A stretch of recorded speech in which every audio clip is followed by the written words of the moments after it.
and let us all do we can to build a better future.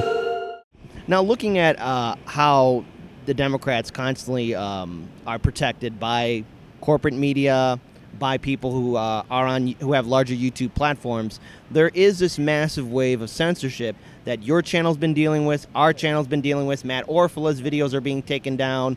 So many people on the Mikasa Sukasa network are being deplatformed, demonetized. What is the future of independent media on YouTube, Twitter, Facebook, Instagram?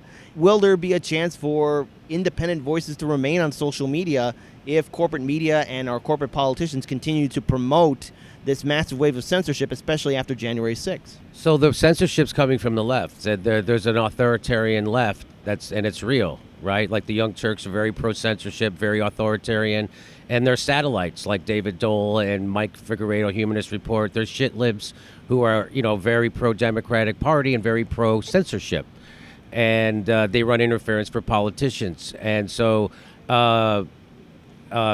those are the types of people who make it dangerous and for all of us, right? They're the ones who jeopardize everybody's freedom of speech, right?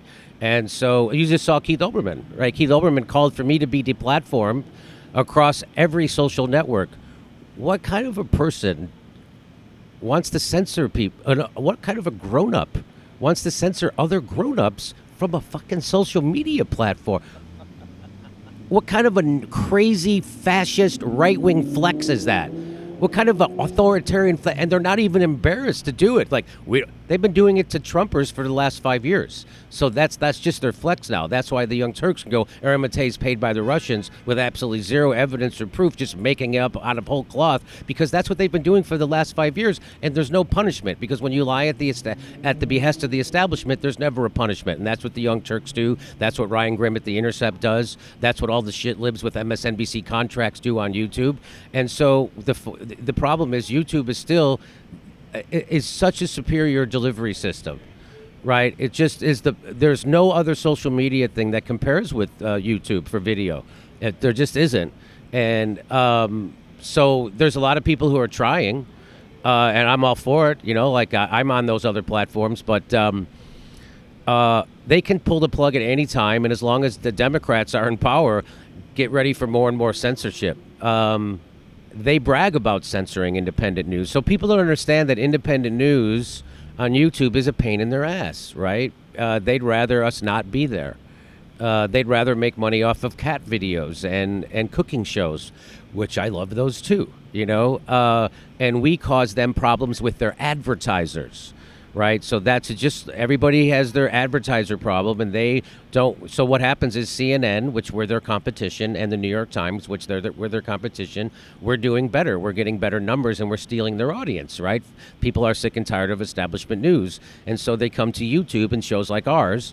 And so then we get a hit piece put on us by CNN and the New York Times to scare advertisers away from us because we're their competition, and the advertisers fall for it.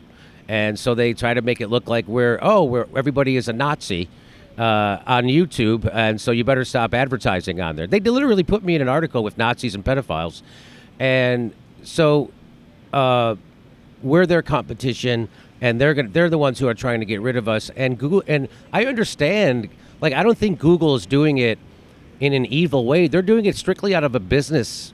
We're a pain in their ass.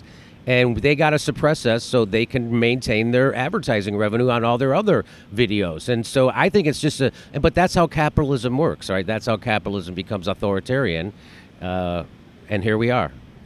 Final note for this question. First, we want to thank you so much for taking time out of your day while you're here in Chicago to be with us. But for those who don't know, for our viewers and subscribers who don't know where to find you, where can they go online to find you on social media and also see where they can watch you live on the show? And will you be coming back to Chicago anytime soon?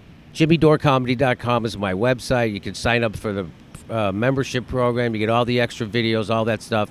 All our live dates are there. And I don't know what's happening with COVID, so we've kind of pulled back on booking stuff for the fall and the winter, and we want to see what's happening with how people are handling the masks mandates and the vaccine passes and all that stuff. So we're just going to wait and see how it works. But JimmyDoreComedy.com, so everybody can follow me there. That's a great note to end it on. My name is Kit Gabel, the host of Heartlands Media. We're here with Chicago's very own Jimmy Dore. And if you want to choose to be violent on social media, be careful how you use your adverbs, pronouns, nouns, adjectives, verbs, all that good stuff. Peace and take care.